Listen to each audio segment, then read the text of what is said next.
বন্যার ভয়াবহতা কাটিয়ে এবার নোয়াখালীর ১৮৩টি মণ্ডপে দুর্গোৎসবের আয়োজন করা হয়েছে। তবে থাকছে না কোনো জাঁকজমকপূর্ণ আয়োজন। সনাতন ধর্মাবলম্বীরা বলছেন, বন্যার প্রভাব আর বর্তমান পরিস্থিতি বিবেচনায় আয়োজন করা হচ্ছে স্বল্প পরিসরে। এদিকে সবকটি মন্দিরে চলছে দুর্গোৎসবের প্রস্তুতি। শেষ হয়েছে মণ্ডপ সাজানোর কাজ, প্রতিমায় চলছে রং তুলির শেষ আঁচড়। প্রশাসনের পক্ষ থেকে পূজা নির্বিঘ্নে করতে নেওয়া হয়েছে ব্যাপক প্রস্তুতি।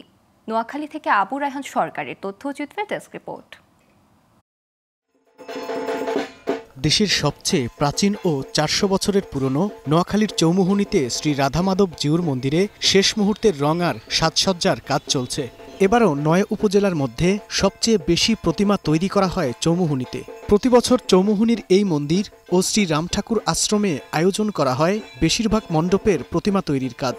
প্রায় ১.৫ থেকে ২ মাস ধরে নীরবে চলে এখানে প্রতিমা কারিগরদের নিপুণ হাতের ছোঁয়ায় বিভিন্ন দেবদেবীর অবয়ব তৈরি। তবে প্রতিমা তৈরিতে বিভিন্ন সমস্যার কথা জানালেন কারিগররা। প্রাকৃতিক দুর্যোগের কারণে খেরের অভাব, মাটিও পানিতে তলিয়ে যাওয়াতে মাটি যোগান দেওয়া খুব সংকট হয়েছে আমাদের। কাম এলা শেষ পর্যায়ে একটু অর্ডারপত্র কম, খের পাওয়া যায় না, পাওয়া যায় না, এই জন্য অর্ডারপত্র কম। দীর্ঘ ২ মাস ধরে কাজ করতেছি, কাজ প্রায় শেষ পর্যায়ে। এখন আমাদের বিভিন্ন জায়গায় প্রতিমা ডেলিভারি নেবে। মা দুর্গার আশীর্বাদ নিতে সনাতন ধর্মাবলম্বীদের অনেকেই আসেন এসব প্রতিমা দেখতে। সেই সাথে দুর্গার আশীর্বাদ ও কৃপায় দেশ ও জাতির মঙ্গল কামনা করেন ভক্তরা।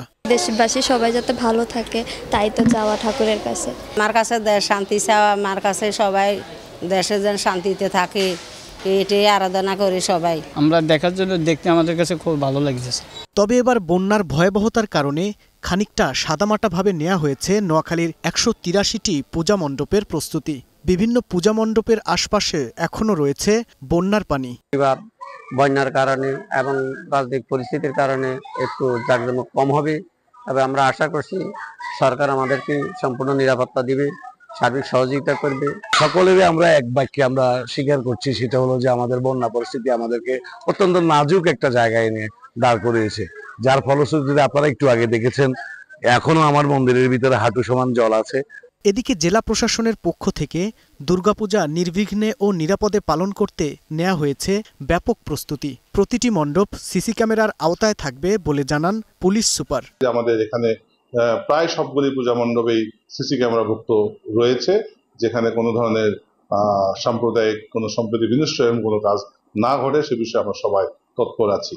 আগামী ১৩ অক্টোবর দশমী তিথিতে প্রতিমা বিসর্জনের মধ্য দিয়ে শেষ হবে এবারের শারদীয় Durgotsav. Global television news desk.